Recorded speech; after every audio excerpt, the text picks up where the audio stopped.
The broadcast is now starting. All attendees are in listen-only mode. Welcome to the Dent KPI webinar. My name is Andrew Ford. I'm the host today.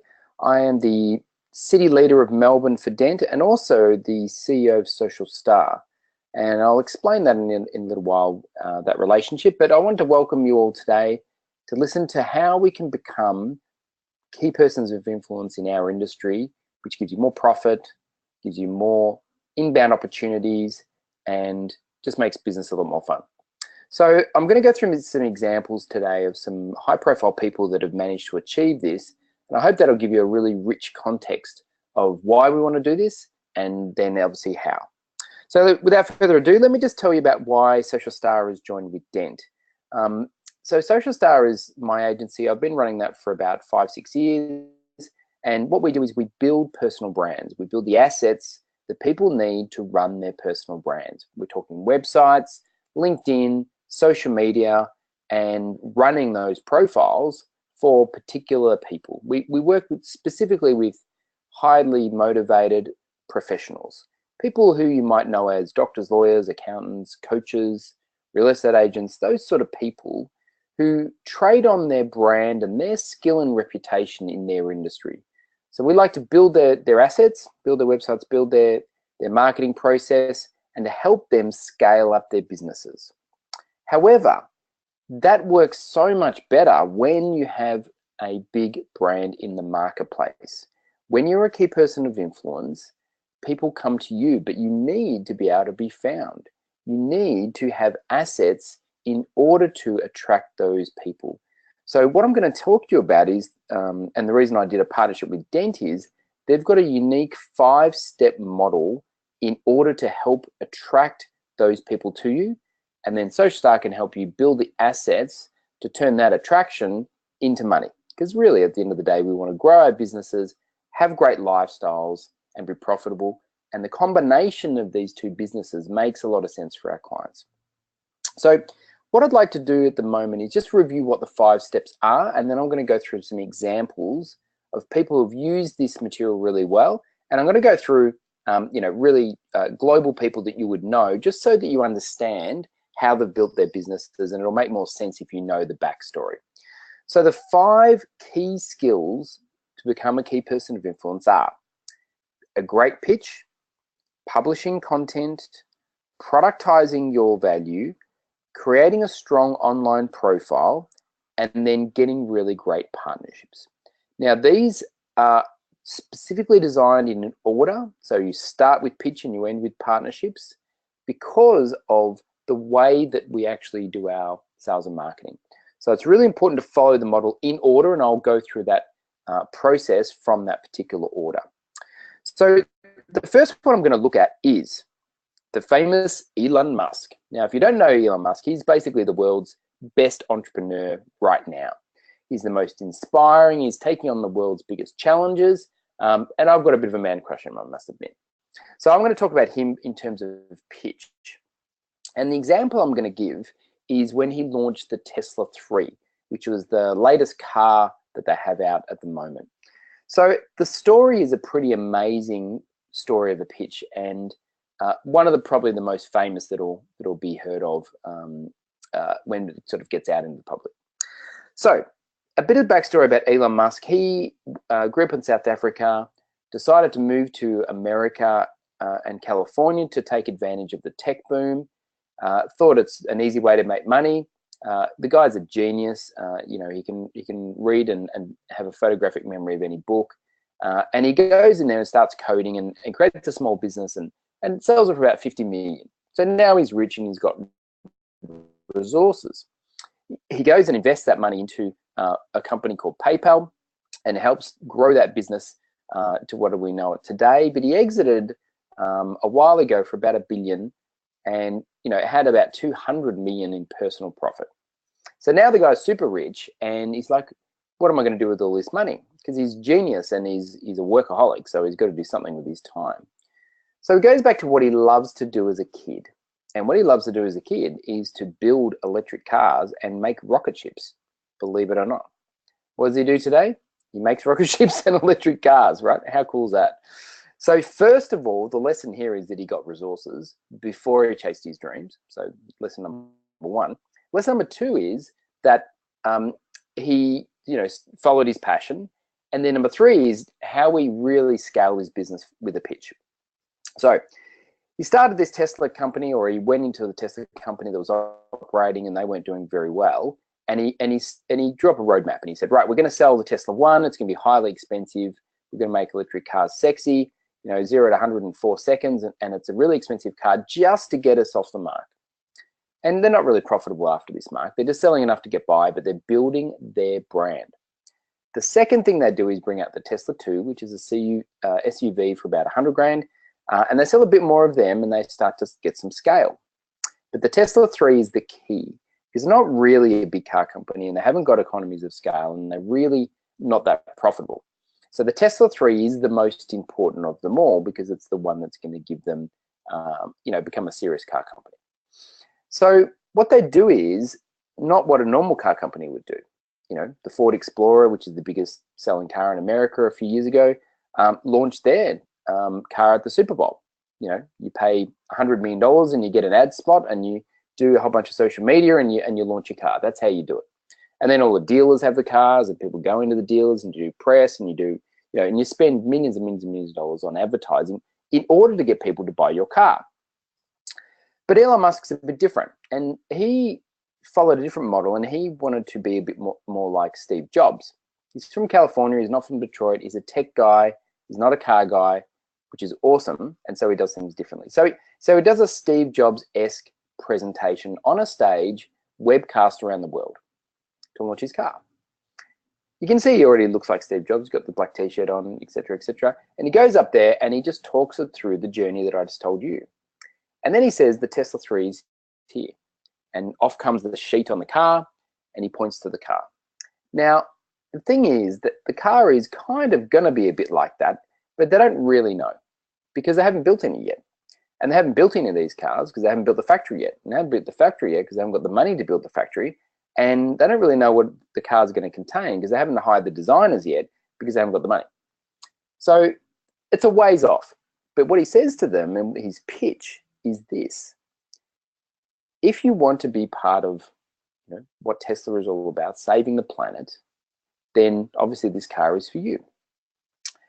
And he goes through the reasons why people should buy the car, and he talks a little bit about the features. It's $45,000 and it's a 4-seater car for families.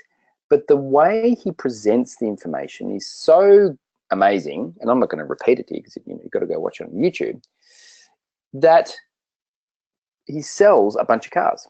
Now, who would buy a car when it's 4 years away, maybe 5, not quite sure yet?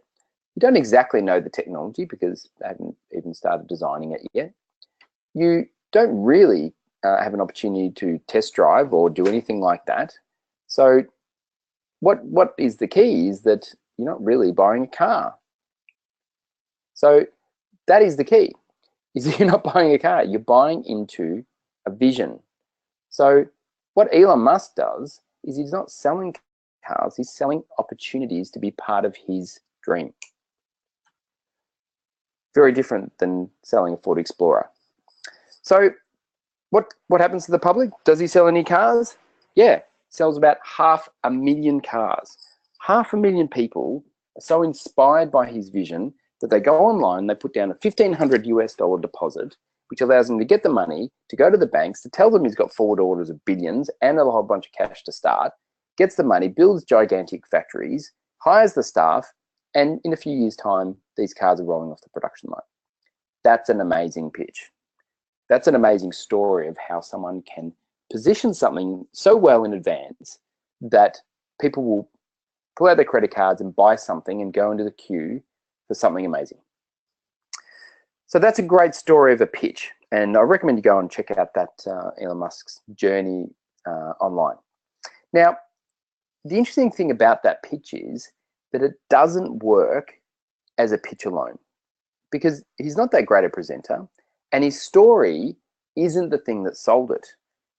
The story is in he told on the day. The thing that sold it was the combination of the fact that he is an amazing person doing amazing things And everyone knows that fact. So they've already bought into the vision and they're just waiting for the next product. So that's why this stuff works. So the 5 Ps don't work individually, they work as a unison because he's got all the attributes. It just happens that this particular pitch was a remarkable way for his business to get ahead. Now, let's look at the next one, publish. Now, I've chosen Daniel Priestley, who is the founder of KPI or co-founder and the creator of the Key Person of Influence system through his book, Become a Key Person of Influence. And the reason why this is such a remarkable story is that when they started the business, they didn't have huge profiles and they didn't have great partnerships and they didn't have any of these amazing things when Dan and Glenn started the business, but they had an idea and they had a book. So a lot of the success of this company, $20 million company, won all the awards of fast growth and BRW, in all the newspapers for the right reasons. You know, they've had a remarkable success in 5 to 6 years' time of building a global business. 5 countries, 8 cities, and off the back of one book. Now, of course, you know, he's published 3 other books that have all been bestsellers since then, which has reinforced his popularity, reinforced the value of the organization. However, that one single book really was the essence of how Dent came to existence. A remarkable story in itself. So the book wasn't just a book, the book was a business. And that's the truth of anyone who's looking to publish a book today in the business realm is it's not about the book, it's about the ideas in the book and what you can extrapolate it into. Now, of course, Daniel's a very well-known person, so is Glenn. You know, they have really a remarkable story and the combination of all the pieces for them has flourished, but it all started with publishing. So that's the essence of this story for them. So what could a book do for you? How could a book position you in the right way to grow your profile, to allow you access to partnerships, to help you to grow your business? The third area when we look at is product. Now, I love Steve Jobs. I use him examples all the time. And you could use him for any of these Ps. However, the thing I want to think about or focus on in his particular journey was the productization of the iPod. Now, I know I've got an iPhone there, but the same thing, that's an iPod now, music player. So think back to when iPods went around. As in, you know, there was tape players and there was portable CD players and none of them were very good. So he went out and solved this meaningful problem for people is that, you know, well, I want to listen to my music and it's challenging. And so he came up with this idea for the iPod and people think that he invented digital music and he just didn't. I had an MP3 player prior to this, but it was terrible. You know, I had a one-line digital display that was so hard to use and type and I had to scroll through endless things to try and get to the music and it only held, you know, 10, 20 songs. It was, you know, it wasn't very good. So he solved that problem with the first iPod, and you know, as we know, it's a famous case study in history. But what people don't look at when they look at the case study is the productization. So what we're looking at here is turning an idea into a product and selling it through the idea, but also the product hierarchy that he created. And because products don't make money, product hierarchies make money. So people don't know what an iPod is at that stage, and so they're unlikely to pay. Can't remember what they launched at, maybe $300 to $500. You know, the iPod eyeball was $20, but it was crap. And I'd rather spend, you know, $80, $100 on a really good one, you know, it's going to work, right? But people weren't used to doing that. So how do you communicate the value of that? And Steve Jobs was a marketing genius, not that much of a tech genius, more of a marketing genius. And he came up with the tagline, which is amazing, of 1,000 songs in your pocket, which just distilled the essence of what it was. And they spent a whole bunch of money marketing it, which meant that people then were interested in the product. But here's the key. The product worked so well, not because the digital music player was great. It was because of iTunes.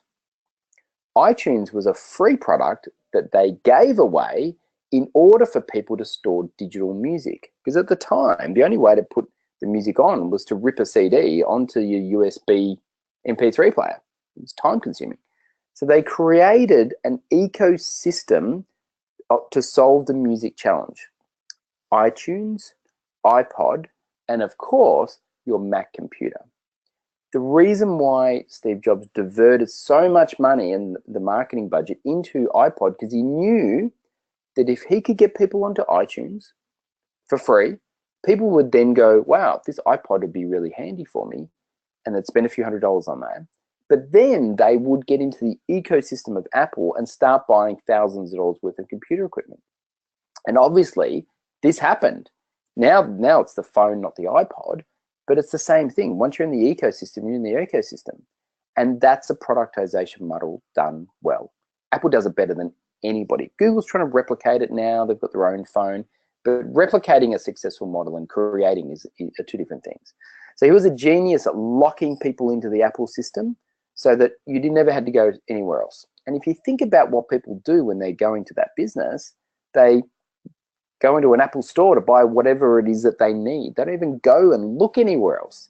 And that's the secret sauce in Apple's profitability. They are the most profitable company in the world at the moment. Amazing. Are they the most innovative? No, they're not. But they're most profitable because they have product ecosystems. Moving right along. Let's look at Tim Ferriss. Tim Ferriss is a debatable person in terms of his success, in terms of people whether like him or not, but that's not the point. Tim Ferriss has had a remarkable career promoting basically himself. He's all about profile. But, you will not find something about Tim Ferriss without a picture of Tim Ferriss. He's a very recognizable person. And of course, he's published, he's written multiple books, he's got a world famous podcast, does heaps of speaking events and interviews. But if you think about his main value, he's selling ideas, but they're his ideas. He's selling his profile. That is the key. Now, how did he come about and how did he start to grow his brand from nothing to something? He came out with a book that was revolutionary. And again, that goes back to publish, and we could have used him in the publish section. However, it's not so much about the book, it was the way he promoted the book. It was an idea. The book was a 4-hour work week, for those who don't know. Great read, not necessarily the most practicable application of, of work, because it's highly unrealistic that people are going to spend 4 hours a week working. He doesn't. He does lots of other stuff. However, the theory and the idea captured the imagination of people. But it only captured the imagination of people because he hustled and he promoted himself and promoted the idea extensively and then built his brand based on the back of this idea through his podcast in order to reach lots of people. And obviously he got stuck with this 4-hour thing. So now he's got a 4-hour body and a 4-hour chef and everything's about 4 hour. His website's called that. So, but he did it off the back of himself and his personal brand. So he really was exceptional at growing his brand through publishing and through media, but that's his product. That really is the core of his business. Now, of course, he's got product ecosystems now and he's published and he's done those other things, but really the start of it was all about him. The last one we're going to look at is partnerships. And I've used Richard Branson in this case, and obviously all of these guys are great at all of these things. However, if you think about the way Richard Branson has actually been able to grow his business and grow his portfolio more than just himself through partnerships. If you look at all of the businesses he's in, which are thousands, he doesn't go in there and invent stuff like Apple. He doesn't create new industries or revolutionize these industries, really. What he's done is he's put a marketing layer over the top of existing businesses. So he partners with people very effectively to go, you've got a boring business, you've got skills in this particular area and knowledge.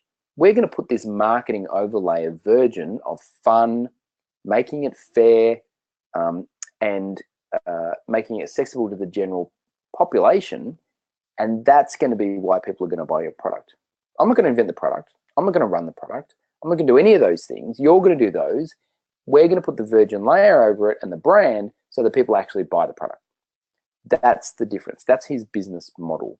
So the fact that he can go out and partner with so many great people and just apply his magic formula to it is the reason why he's so prolific. I mean, look at all the businesses that he's in. He started off with records, and then he went into airlines, which is the hardest period that he had. But then since then, it's just been one after another of new businesses with a different label. So he's an exceptional at making partnerships. And if you think about his life now, he sits on his island, Necker Island. People pay money to fly in and hang out with him, pitch their business models. And if he likes it, he goes, yeah, I like that idea. We'll partner with you on it. Sends them off to one of his associates, who then makes it happen. So everybody else is doing all the work, and he's just making decisions and applying his brand to it. Pretty smart business model. But it doesn't work without all the 5 formulas in place. You've got to have each of the 5 Ps in order to make this magic happen. However, you can start from any of those places, depending on where you are, your skills, your personality, etc., etc.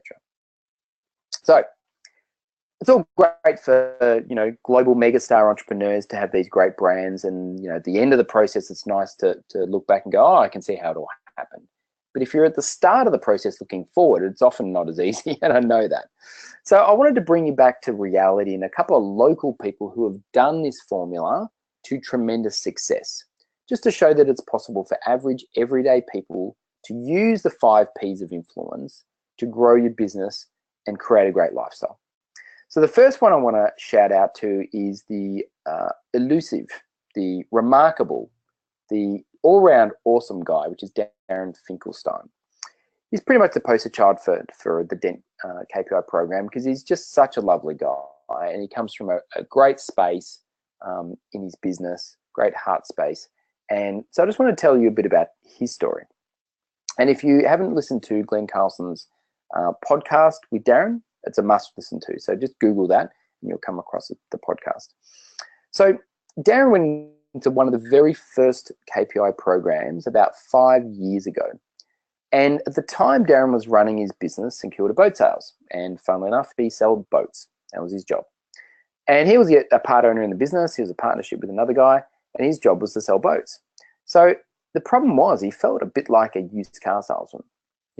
Big rich guys from, Collins Street had wandered into his office and say, I want to buy a boat. I got my Porsche and I got my Rolex and now I need a boat to show people I'm successful.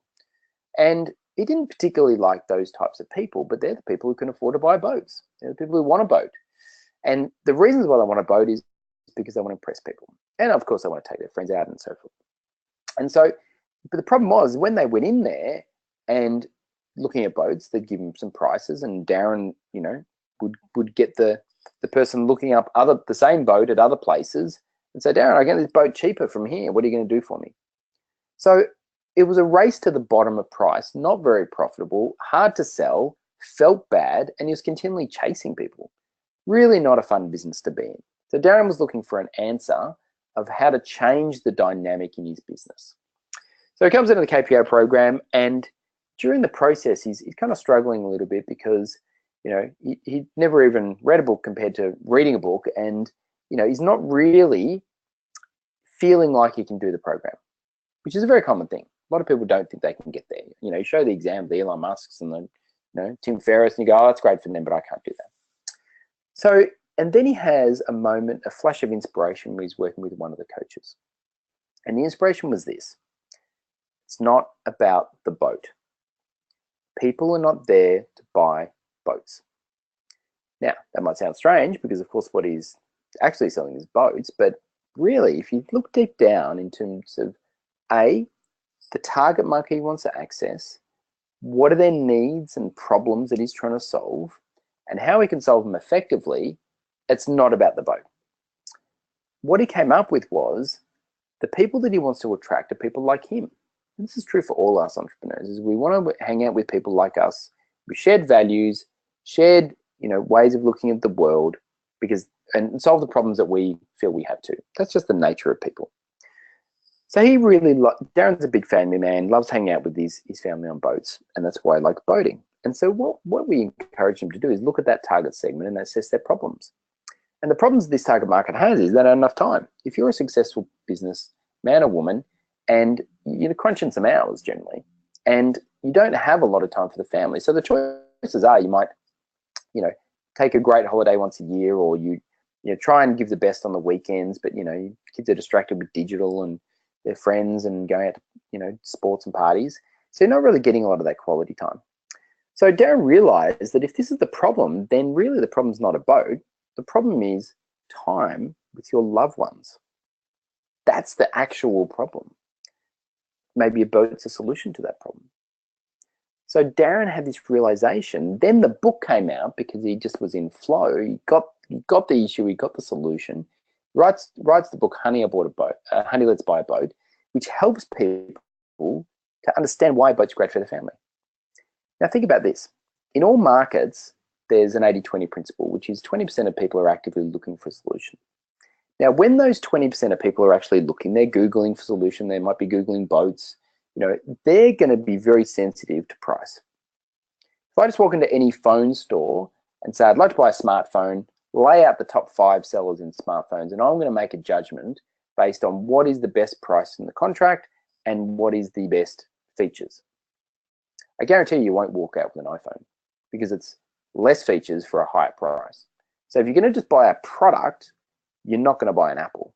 If you're just going to buy a boat, yeah, Darren might sell you one, but he's not going to love the experience and he's not going to make a lot of money from it. So we don't want to sell commodity products. We don't want to have Google AdWords driving our business or Facebook ads. We want to be selling something more.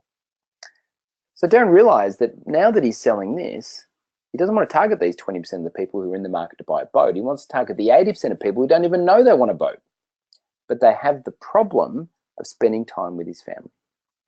So imagine this. Darren's in front of 100 of his target clients. He's speaking at, I don't know, a CPA convention for accountants, and they've all got a bit of money. And he says, right, everyone who wants to buy a boat right now, put up your hand. Maybe 2 people put up their hand out of 100. But if he says another thing, he says, how many people would like to spend more quality time with their family? And I guarantee you 80% of the hands in the room would go up. And then he could go and say, well, you could take your 2 weeks holiday a year and go to Hawaii with your kids and spend an amazing 2 weeks really connecting and getting to know them. And it probably costs you about $40,000. Or you could buy a boat. Buy a boat, and every second weekend you get to spend 5 quality hours with your family, connecting, no digital, creating memories and experiences. And it's an asset. You get to keep it forever. Which is the better value proposition? And if you position it like that, and then give them a book on exactly how to do it to demystify the process, then you've got a winning combination. Now, the cool thing about Darren is that when he wrote the book and started to become popular, he created partnerships. So he's speaking on 3AW, he's talking at boat shows, he's partnering with boat insurance companies in order to send his book out to thousands of people. So he used all of the P's in combination to effectively run his business. He's got a great pitch. He's got a product system. He's got a great publishing strategy. He's got 3 books. He's got a profile by being in media and being interviewed and being asked to present at the boat show. He's got great partnerships with insurance companies and so forth. So he's got all the 5 Ps working really well. And what happens? Of course, his business skyrockets. He's no longer the person selling boats. He's got 3 employees selling boats because they've tripled their business. He's working on the business, not in the business. He's making far more revenue than he ever did and far more profit. Great business. Darren, fortunately, last year was able to sell his business, and now he just does all the cool shit that he loves to do. That's a successful model from 0 to hero in 5 years. But it didn't happen by accident. It was a carefully planned execution following a particular formula that made that happen. And talk to Darren today, and he'll tell you exactly that was the secret sauce in his business revolution. But it's not just Darren. It's not just one example. Let me tell you another one. Tracy Angwin. She was working in payroll. She's got a payroll company now. Again, another early KPI graduate. So Tracy was working in the finance sector and, been really working hard on, positioning her payroll solutions into big companies. And payroll is not the most exciting product in the world, of course. And she was working, trying to get into the payroll managers to help improve their efficiencies and so forth. And she was doing okay, and she was, consulting and getting a reasonably, dollar per hour, etc. But it wasn't really setting the world on fire, and she wasn't really loving the experience.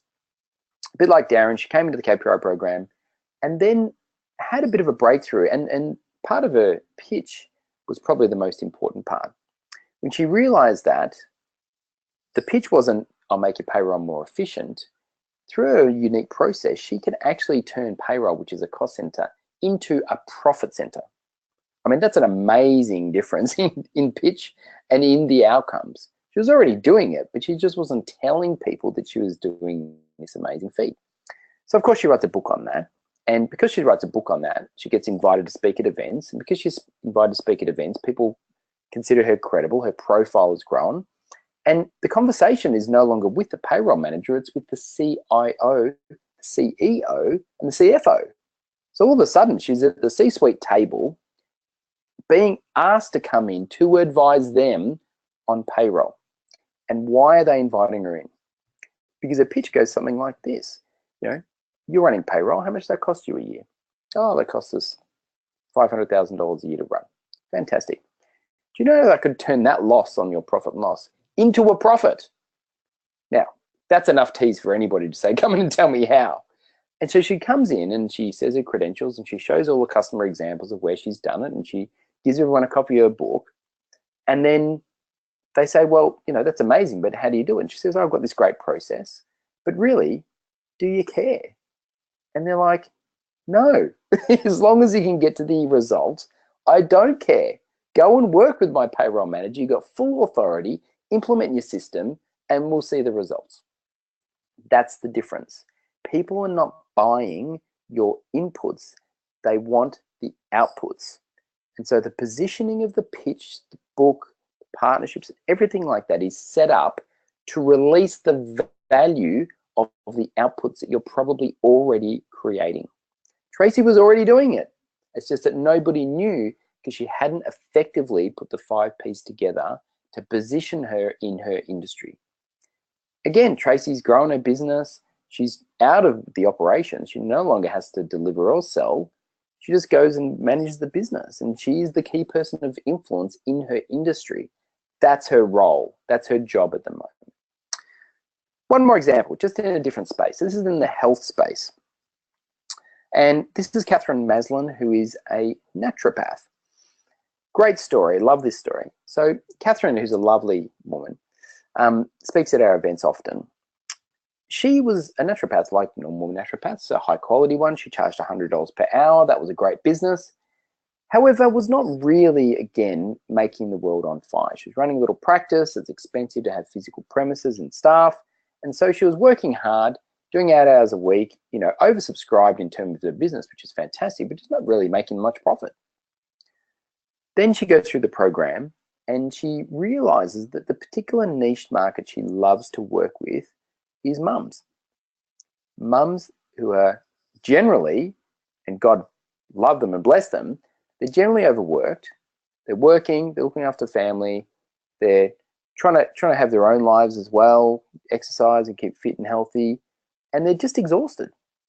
There's just so much going on that they just never seem to get a break and recover. And they come to see her, and she's only got a few sessions with them because they only pay for 5 sessions on average.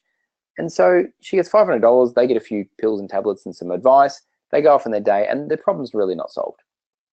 So the key for Catherine is she went through and really understood this particular target market and unpacked their problems in detail and realized that to solve the problems, she had to create a remarkable solution that was greater than herself. It was more information in there than what she could solve as a naturopath. They needed personal training. They needed mindset coaching. They needed all these other things in order to solve the problem. But she was brave enough to go and create a product process and to write a book about not just being a naturopath, about these particular target markets getting well and staying well. That was the essence. That's what they wanted. Energy, And instead of coming and seeing 5 times, she changed the whole project to being a whole year, because to get the remarkable result, you have to have a long-term remarkable solution. And it's not going to cost a couple $100. It's going to cost more like $5,000. So changing your price from $100 to $5,000 is quite a remarkable price change. However, because she had the 5 Ps in place, they said, well, you've got the profile, you've got the credibility, I can see it, you've written a book, I can read about this process and the examples of the people that you've helped. All of these things fit in unison. Consequently, she's grown the business exponentially. Again, she chooses to do part of the naturopathy solution because she loves it, but she doesn't have to do it. She's got other people who help. And she's out of the system, working on the business, going and speaking at events, giving books, doing media. That's the role of the KPI. That's what we want to do. We want to be the CEO and KPI, letting other people run the business, because they're coming to us because of that. So just because you're building a brand, it doesn't mean that you have to do all the work. When I go to the Virgin Terminal and buy a plane ticket, I don't expect Richard Branson. We don't expect that. We just know that we're there because of him, because of that brand, because of that essence. So this all sounds good. What I'd like to talk to you a bit about is, well, how? How do we get there? I mean, being a KPI is a great place to be. It's the most profitable piece of the market. It's the best lifestyle piece of the market. And it is a journey. We need to, but where do we start? How do we actually get there? There's a couple of principles I want to talk to you about before we give you the answer of how. And the first one is this: performance is not an accident. People don't just happen upon, oh, you know, I just accidentally walked into a pitch, now I know how to do it. Or I just, you know, fell into a pile of books and here I have a book or a podcast or a series of blogs. It all takes a decision and a lot of effort. All these Ps are carefully constructed, take a lot of work, and are refined on a regular basis. So you're not going to accidentally get into this mode. You're not going to accidentally become a KPI. Tim Ferriss didn't accidentally become, you know, the world's leading podcaster. He applied huge amounts of effort and resources into making that successful. But once you're at the KPI level, you don't have to do that. Once you're at Richard Branson, people fly into your island. You don't need to go out and see people, but you've got to go through the journey. You've got to go through that process of building those 5 Ps. So the first thing is, you're unlikely without support to find the answers here.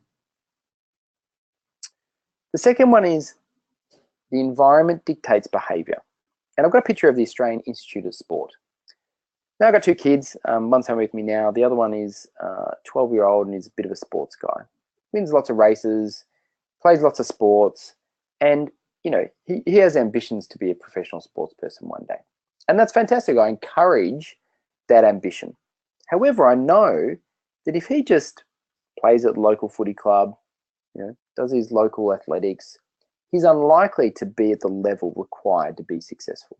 He's unlikely to be in the Olympic Games and to play professional sport, because the environment in a local footy club is not prone to people being in the excellence. The local athletics club isn't the sort of place where you learn the best information to, you know, be an Olympic star. You've got to go to the places where the environment, where high performance is normal. When you're getting up at 5 o'clock in the morning to do your weight session so you can sleep before your pool session is normal. Where people are going overseas and representing their country is normal. You've got to put yourself in a high performance environment to get high performance. There's just no other way. Think about an example. I worked in IT for a long time at Hewlett Packard and IBM. And think about this. So imagine that we had a coder, someone who's, you know, loves technology, learn how to code, and he's sitting in IBM right now in the grey walls of there, where everyone wears a suit. No one really wants to talk to you. It's all very performance, you know, driven in terms of do your work, don't talk to anybody. And he's not really feeling the love. He's not really feeling inspired. He's put in a corner, told to do his job, and he's just sitting there doing that. Do you think his performance is going to be remarkable? Do you think that if he's treated in that sort of way, that he's going to, you know, be the superstar of coding? It's highly unlikely, because the mindset and the motivation comes from your environment. Plug this guy out, put him into the Google complex or the Facebook complex in the US, where it's all cool and groovy and people expect you to do amazing things on top of your current job as well. And you think that his coding and his performance would improve? Absolutely. I've experienced myself. I remember a particular employee, his name was David, who worked for me. And when I took over his division, I was managing several divisions, they said to me that he's under performance management and he's a few steps away from being fired, basically. And I was working with him for a couple of months, and then we had a restructure and removed his boss, and he reported directly to me. And I remember having this conversation with Dave, and I said, Dave, you know, things haven't been going well for you. I know that's what I'm being told. I don't know you particularly well. What do you love to do? And I just had a frank conversation. I said, what's the problem? And the problem is that he was a massive doer. He loved to get his hands dirty. He loved digital, loved marketing. And his boss was a micromanager and wouldn't let him do anything fun. So consequently, he was uninspired, underworked, underutilized, and so forth, and not having a great attitude. The change around when I put him into doing digital marketing for my part of the business was nothing short of remarkable. He became from the worst employee to the best employee in 6 months. He then went on and works at major banks doing high-end digital marketing, getting paid a squillion because he found his passion. I'm not a remarkable manager. I just asked him, what did you want to do, and got him to do more of it. Consequently, he felt inspired, very grateful for me, and worked his ass off and became super successful. Your environment dictates behavior. In that case, it wasn't even the physical environment, it was the job environment. So you've got to put yourself in an environment if you want to be successful. And being an entrepreneur, I know I've worked from home, I've worked by myself without a team when I first started, and it's tough. You don't feel like a world-class entrepreneur sitting in Jamie's at your dining room table trying to sell stuff over your computer. It's not a fun place to be. You've got to get yourself in a high-performance environment in order to be around people who are doing cool stuff in your area. The third part, and this is something that comes up a lot with customers, but it's such a critical thing in terms of who's in control of your brain. Now, think about this, is we've all got what's called a monkey brain. That's a part of your brain that is designed to keep you safe. I was doing a presentation just the other day, and I was on the 39th floor, and I was standing against the window to demonstrate this point. Standing on the ledge, leaning my head against the window, the city pavement 39 floors below me. It felt extremely uncomfortable. I felt like I was in danger, even though I consciously knew that the glass is strong and I'm not going to fall. That's the monkey brain. It's telling me to get off the ledge and sit back down and get away from that window because there's potential danger. It's not rational and logical. It's designed to keep us safe. The problem in business is that the monkey brain takes over when we have doubt, when we feel not in flow, when we feel uninspired. This monkey brain comes in, gets us out of our flow and says, you can't do it, don't take a chance, don't take a risk. And when you're in that zone, you can't think effectively. You're not in the part of the brain that has the highest quality thoughts. So the process of entrepreneurship is to spend more time in the empire building part of your brain, the frontal cortex, and less time in the limbic brain, the monkey brain, which is holding us back and trying to keep us safe. Because there's always, oh, don't do that, don't do that, don't do that. But if you never do anything, you never make a decision. You don't get that blog out. Oh, who am I to write a book? I'm not going to do that. Who am I to do a podcast? I can't solve that problem. This is all the monkey brain talking to you. Because you can. As long as you've got the skills and experience in a certain area, you can solve problems. That's the beautiful thing about this, is we're not going to make you amazing people in your business. We're just going to release the value that's already locked up in your brain. So how do we stay in the frontal cortex? How do we stay in the empire building part of the brain to be most effective and productive? And the key is that there's lots of problems in business. Lots of problems. Time, money, logistics, staff. There's lots of issues in our business.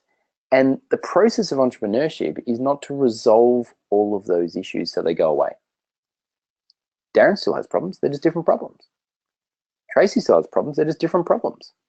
It's not to solve the problems. It's to be able to deal with the problems and stay in the effective part of our brain so that we can make quality decisions, not monkey brain decisions. Not making decisions out of fear, making decisions out of empowerment to move your business forward. Everything's risky. Well, there's going to be failures. There's going to be loss of money. There's going to be, bad decisions. However, they're all part of the journey. And if you stay in the frontal cortex, you'll realize that they're all learning experiences. We build our business based on these things and we succeed. If you know Richard Branson's story, he went broke so many times, so close to the edge, so many bad decisions in his learning journey. He didn't have these mentors. He didn't have these programs to give him the shortcuts to ensuring his success. He just figured it out. But he consequently almost went broke like dozens of times in a process. And I'm sure he wishes he had more information, which is why he writes his book to help the future generation of entrepreneurs. So the process of entrepreneurship is not to not have challenges. It's about dealing with challenges in the best way possible. So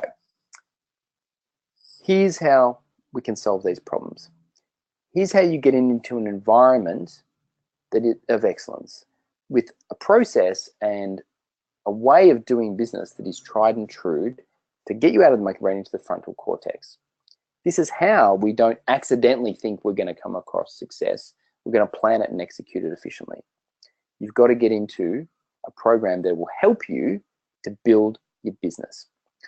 Now, the ones that I partner with, so I'm from Social Star and I work with Dent, and Dent is the best accelerator program I have seen, and I've looked at lots. So I've done a Master's of Entrepreneurship, and I've been all around a long time in startups.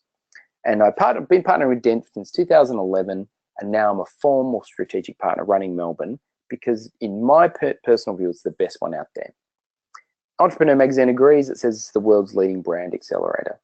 And they're running, several countries have had 3,000 different entrepreneurs come through it with hundreds and hundreds of case studies like Darren and Tracy.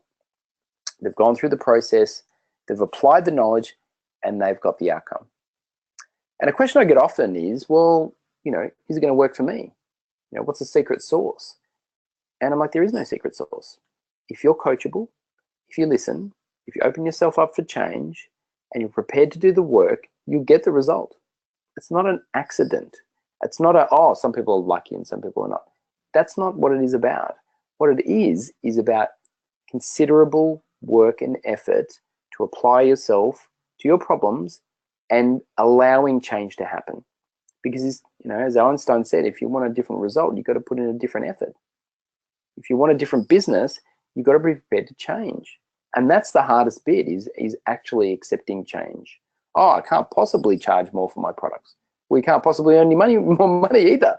So we've got to be prepared to go into a process like this with an open mind, an open sheet of paper, and create your business from scratch and change it.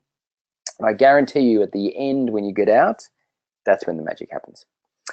So the next steps. If you're interested in learning more about those 5 steps in the process, how it applies to your stage in the entrepreneurial journey, because we take people from early stage to late stage, what I recommend you do is come and spend 3 hours unpacking your business. We do it in all cities around Australia, in fact, around the world, in 8 cities. But in Melbourne, I run them, and here's a link where you can go to book one. I hear you say, what's the cost of these sessions? Now, we normally charge between $1,000 to $2,000 for a strategy session. However, for the people who fit our type of process, we don't charge anything. It's a $50 donation to charity because we believe in giving back, and we've given over $600,000 to charities of our choice. And so that really is just a signal that you're serious about contributing to this workshop, because the workshop is about you unpacking your business and figuring out how these 5 Ps could apply to you. So you, in 3 to 5 years' time, you could be a Tracy or a Darren. So go to the URL. It's akeypersonofinfluence.com/3hour. Choose the city and the time of your choice, and I hope I get to see you as a KPI. Thank you.